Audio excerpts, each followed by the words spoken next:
Assalamualaikum warahmatullahi wabarakatuh. Selamat pagi anak-anak. Semoga kalian pada pagi hari ini tetap sehat, jaga kesehatan, tetap menggunakan masker, dan selalu menjaga jarak apabila beraktivitas di luar. Pada pertemuan yang kedua ini kita akan membahas mengenai materi unsur bahasa dan menyimpulkan teks tanggapan. Adapun unsur bahasa yang pertama dari teks tanggapan ialah menggunakan bahasa deskripsi. Bahasa deskripsi itu merupakan kalimat yang di dalamnya menggambarkan suatu objek. Dengan gambaran tersebut, pembaca bisa mendapatkan bayangan tentang objek yang sedang dijelaskan dalam teks tersebut.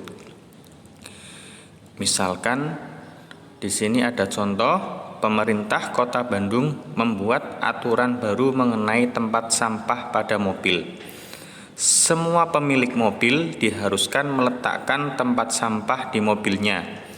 Jika tidak, pemilik atau sopir yang mengendarainya akan dikenai denda yang tak sedikit, yakni Rp250.000.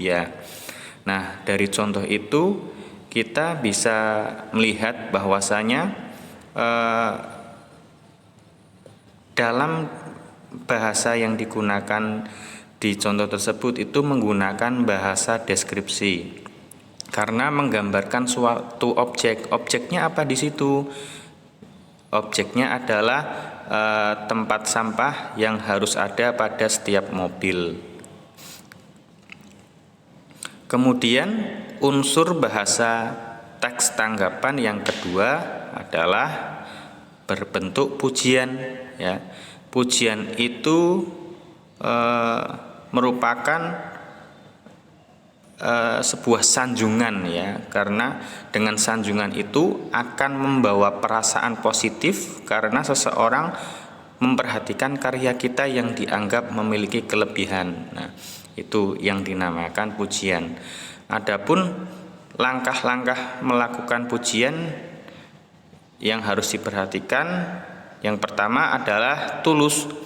Jadi ketika kita akan melakukan pujian itu kita ungkapkan dengan tulus, ya. Kemudian yang kedua, ketika akan melakukan pujian kita harus menghormati, tidak boleh kita menyudutkan salah satu ras tertentu, ya, ataupun agama tertentu. Itu kita tidak diperbolehkan. Jadi harus saling menghormati. Kemudian yang ketiga, waktu. Nah, ketika kita akan melakukan pujian juga harus memperhatikan waktu. Kemudian yang keempat, memberikan rasa nyaman kepada orang yang akan kita puji. Ya, itu ada 4 langkah-langkah dalam melakukan pujian. Nah, di sini ada contohnya sedikit terkait pujian. Lukisanmu sungguh indah dan memiliki arti yang sangat mendalam. Nah, itu merupakan bagian contoh dari pujian. Karena dari contoh itu akan membawa perasaan positif bagi pembuat karyanya itu. Kemudian yang ketiga adalah kritikan. Kritikan itu merupakan kegiatan menanggapi suatu karya. Kritikan bertujuan untuk menunjukkan kelebihan dan kekurangan suatu karya. Ya, jadi di sini titik intinya itu adalah menunjukkan kelebihan dan kekurangan. Namun, ketika kita akan mengkritik, kita harus menggunakan jenis kritikan yang konstruktif.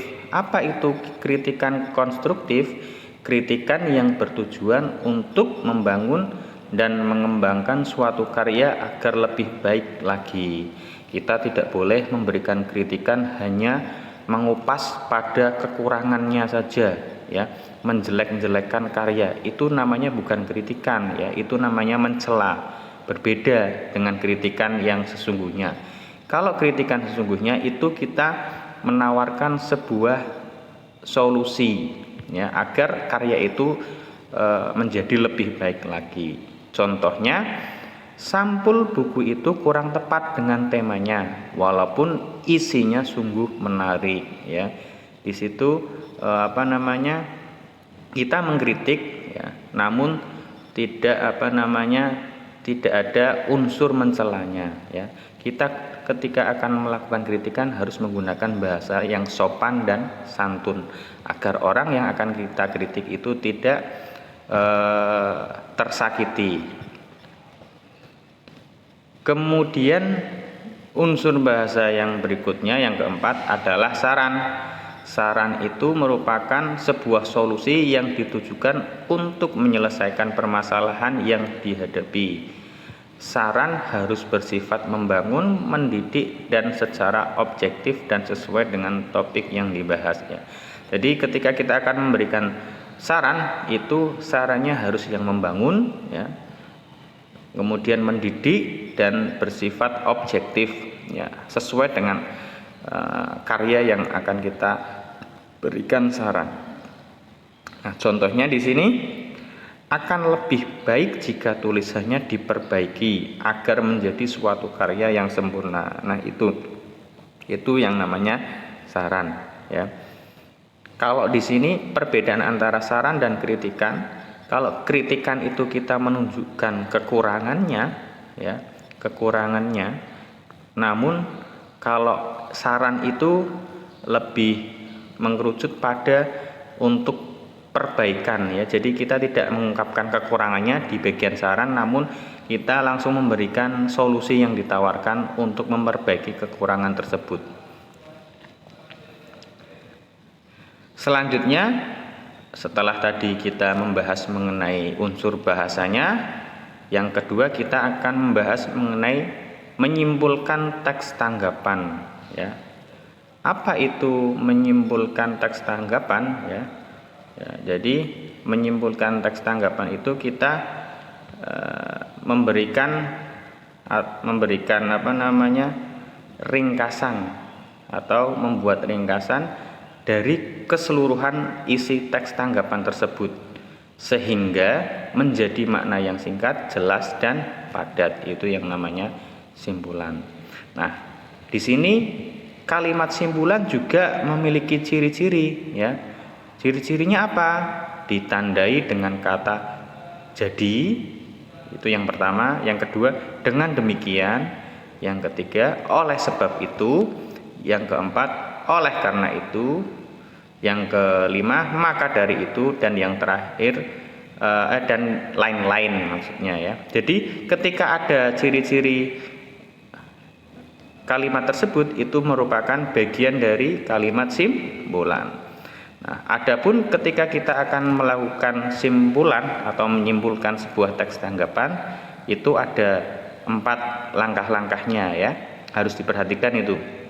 Yang pertama, baca secara intensif seluruh bacaan dari awal sampai akhir ya. Kita tidak boleh membacanya sebagian ya, tapi harus dibaca dari awal dan akhir. Ya, bukan cuma membaca, tetapi kita harus memahami isi teks tanggapan tersebut ya. Yang kedua, menentukan kalimat utama ya, kalimat yang menjadi inti dari setiap paragraf. Nah, karena setiap paragraf itu tentunya akan memiliki kalimat utama ya. Kemudian yang ketiga, menentukan ide pokok masing-masing paragraf ya. Ide pokok itu biasanya terletak di dalam kalimat utama ya. Jadi ketika kalian sudah menemukan kalimat utama, otomatis di dalamnya itu terdapat ide pokok. Kemudian yang keempat, menyimpulkan isi bacaan berdasarkan ide pokok seluruh paragraf. Jadi ketika kalian sudah menemukan kalimat utama dan ide pokok di semua paragraf, kemudian dijadikan satu, itu namanya simpulan teks tanggapan. Nah, ini ada contohnya ini. Contoh simpulan teks tanggapan. Perhatikan, salah satu jenis coklat adalah cocolat ya, bahasa bahasa bahasa Inggrisnya seperti itu. Coklat ini memiliki rasa manis dan harganya cukup murah. Selain itu, proses pembuatannya juga termasuk mudah. Jadi, tak heran kalau coklat termasuk makanan yang sering dan banyak dikonsumsi. Perhatikan kalimat terakhir paragraf di atas ya. Di situ ada kalimat yang diawali dengan kata jadi. Nah, seperti yang saya jelaskan di bagian atas tadi, kata jadi itu merupakan ciri-ciri dari sebuah simpulan. Maka dari itu kita sudah menemukan bahwa simpulan itu simpulan di contoh tersebut itu terletak di bagian akhir ya, karena ada kata jadi. Demikian materi pada pagi hari ini. Nanti apabila ada hal-hal yang ingin ditanyakan bisa langsung melalui WA. Terima kasih. Wassalamualaikum warahmatullahi wabarakatuh.